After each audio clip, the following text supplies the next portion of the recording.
Okay, today is Apple Day, Apastaminam in Blackfoot, and it's been almost a week since I picked my tree clean of apples, and today I've got to do something about it. So I'm going to be making apple pie filling, and I'm going to be making apple sauce, and I'm going to be making apple juice. So I'll make a video separately on apple pie filling, and I'll make a video right now on how to make apple juice and apple sauce simultaneously if you have the right equipment, and if you don't have the right equipment, how to make applesauce.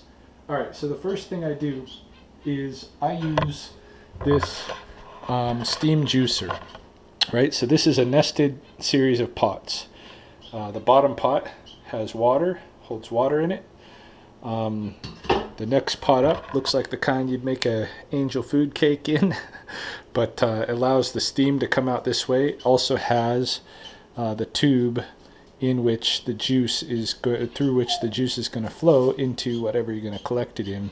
So the third pot is this one. It's like a strainer. This is where you put all your fruit, right? So you fill this thing with fruit, at least up to the strainer line. Apples shrink a lot, so you can go higher than that. You can go pretty high. That one is going to ultimately, it's going to have the lid. I'll show you. This is how it's going to sit in here, nested in there, lid on top, turn it on high, and you're going to want something underneath this just to catch if it dribbles a little bit. But when the juice accumulates in here, in the middle pot, take that out there. Yeah, so the steam is going to come up, go through the apples are going to drain juice. The juice is going to collect in this reservoir and go through the tube, and you'll be able to collect juice. So at the same time though, apples don't juice very easily in the steam juicer. A lot of people, like if you're making apple cider or whatever, there's a special like old style barrel that they'll crush the apples in, that kind of thing. But I still like using the steam juicer even if I don't get a whole lot of juice out of it, because a lot of juice still stays in the apples, and I can make applesauce out of the mush that occurs in the fruit basin. So if you don't have one of these 3-part nested steam juicers, that's okay. You just won't have juice, but you can have applesauce. So what you do then is just get a big pot, and you put all the apple pieces in there. And the way that I make my apple pieces is real simple. Cut the apple in half, cut it into quarters, and then from the quarters I take out the core material, and then I cut this into 4 pieces, right? And I don't care that there's skin on it. Some people, if you want to have like applesauce with no skin at all in there, then you're gonna have to peel your apples beforehand, and that's cool. I don't mind a little skin in my applesauce. It's all turned pretty much to mush anyway, so I don't even hardly notice that there's skin in my applesauce when I eat it. So I just do this to all of these pieces until I fill up the fruit reservoir. And once the fruit reservoir is full, turn that pot on high, and I'll show you what comes next. Alright, it's time to check in on apple juice. I've had it on high for about 40 minutes on the oven, and I can see there's juice building up in the catheter tubing. So all you do, first of all, you want to set up something below the pot that's going to be your catch basin. I always use glass. You could use steel, whatever. I just set up whatever I got available to put this glass thing at the height where the nose is going into it. You don't obviously have to collect it like this. You could have it up on the counter, put it down below just to catch it, and then put your receptacle back up on the counter. I just find this to be the easiest, cleanest way to do all this stuff. There's no drip, no hassle. You have your glass pitcher here, and you just release the pressure, start letting some of the juice come out. It's gonna flow for a little bit and then kind of peter out.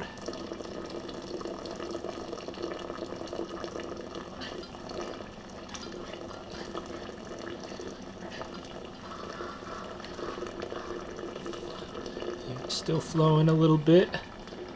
I'm gonna let it build up a little bit more now.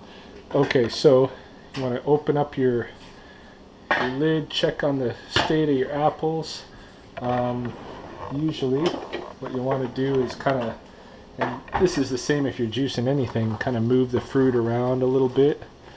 Move it around so steam can get to other parts of it. Don't push it into the strainer holes, alright, or try not to anyway, because you just plug the strainer holes and then it's done juicing. Right? So just move it around a little bit and put the lid back on. Well, I'll give it another maybe half hour or so, see how much more juice will come out, and then we'll have as much juice as we're going to get, and we'll move on to the applesauce portion. Alright, while you're waiting for your apples to finish juicing, you need to determine whether or not your family's going to be eating this applesauce right away that you're going to make. It's going to make quite a bit, but over a week, definitely you could eat it with desserts, with your side dishes for your meals and this kind of stuff. Or are you going to try to preserve it? You can preserve it a lot of different ways. You can freeze it, you can can it. I'm going to can it. I'm going to put it in jars and can it. So if you're going to can it, while you're already waiting for it to finish juicing, you might as well boil your jars, right? You got to sterilize everything you're going to be using for canning. So I got a bunch of jars in a pot full of water, got it turned on high. I'm going to bring it to a boil. I'm going to boil the pot, boil all the jars and sterilize them. I got the lids over here. They're going to get sterilized in the little pot. And so by the time you're making your applesauce, you already have some jars to feed that stuff into. I'm going to lay out a clean towel here, nice clean towel, and as these jars get sterilized, I'm going to pull them out and put them on the clean towel. I'm going to put them, in this case, I'm going to put them mouth side up because I'm going to be feeding them the applesauce pretty quick after that. If you're going to leave them for a while and you didn't want contaminants getting in them, you might put them mouth side down. Okay, when you notice that the apples are not putting out any more juice really, it's time to shut off the juicer. Everything's done there. So at this point, what I do is I start putting the apple into another pot, or you could put it into a glass bowl or whatever. Beware, because this is super duper hot. But yeah, basically you already got your applesauce right here. However, we are going to add brown sugar to this. How much brown sugar are you going to add to this slop? It varies, right? So it depends on how sugary you like your applesauce, because you could eat your applesauce just like this. You might just like the taste of the apple alone without a bunch of brown sugar. Most people are going to like the brown sugar, right? To some extent. Some people are going to go way overboard. So what I do is I just start adding, maybe at first I'll start with like 2 cups of brown sugar to all of this apple, and then I'll give it a taste test and I'll see how sweet it is. I'll see if I enjoy it, and if I enjoy it, I'll stop there. If I want it a little bit more sweet, I'll add some more. Maybe I'll add another half a cup or a cup of brown sugar and try it out again. See how I like it then. So we're going to go through that process like right now. Okay? So there's your applesauce, basic applesauce, right? And I want a spoon to kind of mix it around with. Nice big spoon that I can get to the bottom and mix it around with. And I got brown sugar here. So I don't even need a measuring cup. I'm just going to put in a bunch of brown sugar.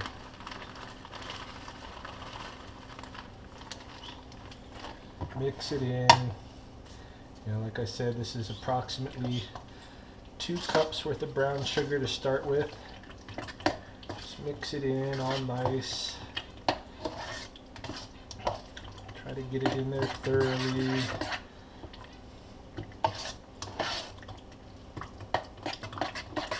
Really is already fully applesauce, right? Didn't have to put it through a blender, didn't have to mash it, anything like that. If you didn't put it through the juicer, all you gotta do right here is pretend that it's been in this pot all along, which it would have been, and you would have had the same thing going on with a little bit more fluidity, because it would have had, you know, a cup or 2 more juice in there.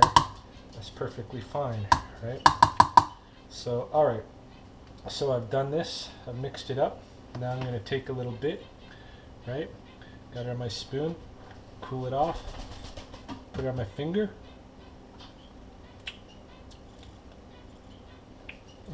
It's going to need more.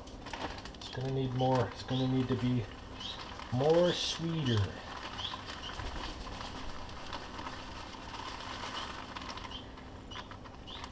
More sweeter for the sweet tooths. Like I might as well put in the rest of this bag. So probably I'll just put in another 2 cups, just, and I'm just guesstimating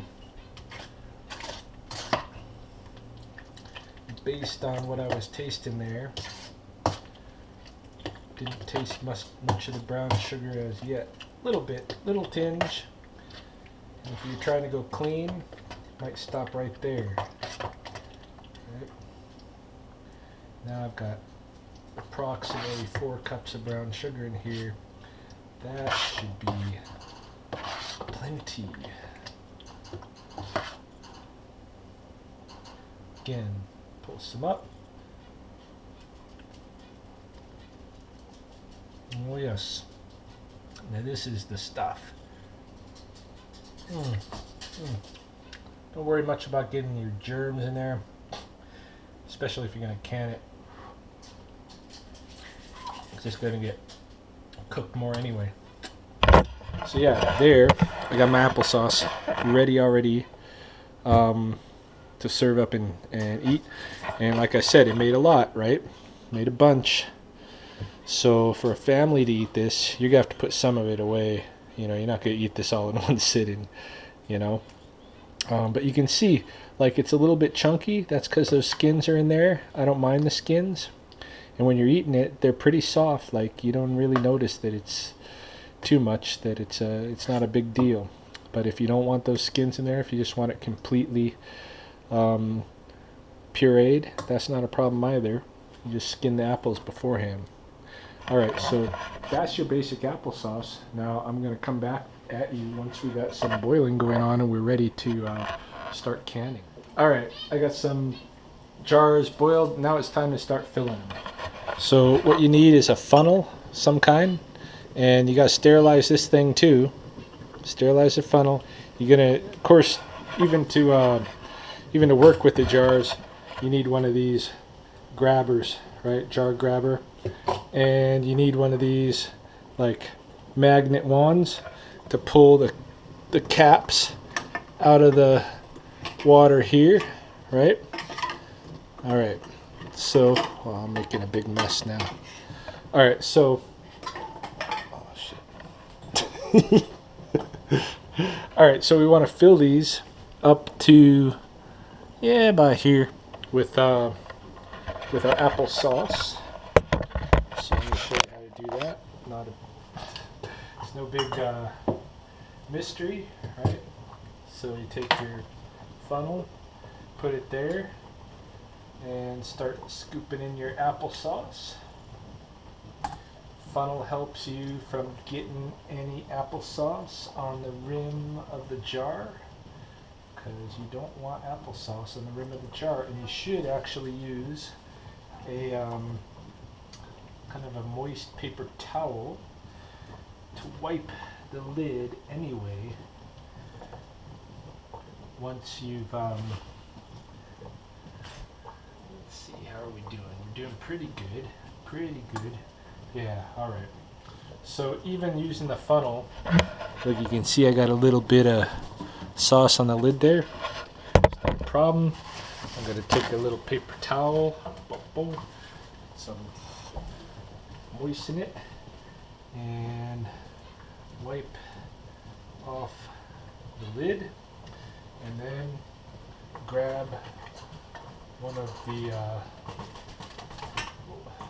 try to grab just one, making me take two. Alright, so I'm going to put one there, I'm going to try to separate them, put the other one back in the water, woohoo, and tighten on one of these. Alright, so this jar is loaded, probably a little bit too much, but we'll see how it fares. Alright, do another one just for comparison. Scoop in the applesauce.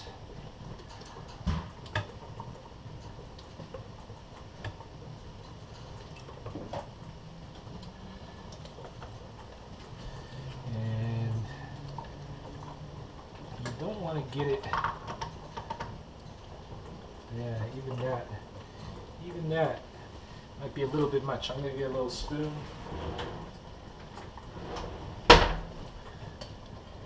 Keep going a little bit much. That's a better amount.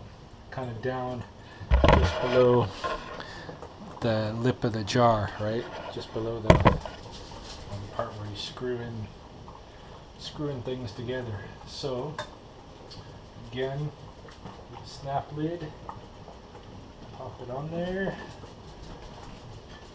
screw on the top, and it's ready to be canned. So you just go through all those ones, and just have to keep filling as many jars as you need to fill until you're done with your applesauce. I'm boiling more jars right now because I think I'm going to need more. Okay, so our last step is finished, and the last step is of course boiling the jars with the applesauce in it. So I've been boiling for a while now. I let it boil as I was, you can't really boil it all too much. Gotta boil it at least 10 minutes, but I probably boiled it 25 because as I was cleaning the kitchen, putting away all my stuff, I just let it go to town. So now we just turn the oven off and start pulling these out, and I'm just going to set them in the box that the jars came in, and we should wait as they cool off. You'll know that they're good because they'll pop. The lids will pop. Right now the center of the lids are up a little bit, and they'll pop, they'll go down. That's how you know that you got a good seal and the canning process has worked. If it does not pop, it could mean that you got, like, especially if you've let it already like boil for 25 minutes like I have, if it doesn't pop, probably it means you got a dirty lid, you don't got a good seal. But if you just boiled it for 10 minutes or whatever and doesn't pop, you might just need to boil it some more. But in any case, they should all pop within about, I don't know, sometimes it's just minutes, sometimes it's half hour or so before they pop. And then you just check to make sure that they're all popped. If they're all popped, good to go. Store them and you got applesauce. So that is how to make apple juice and applesauce simultaneously and can it.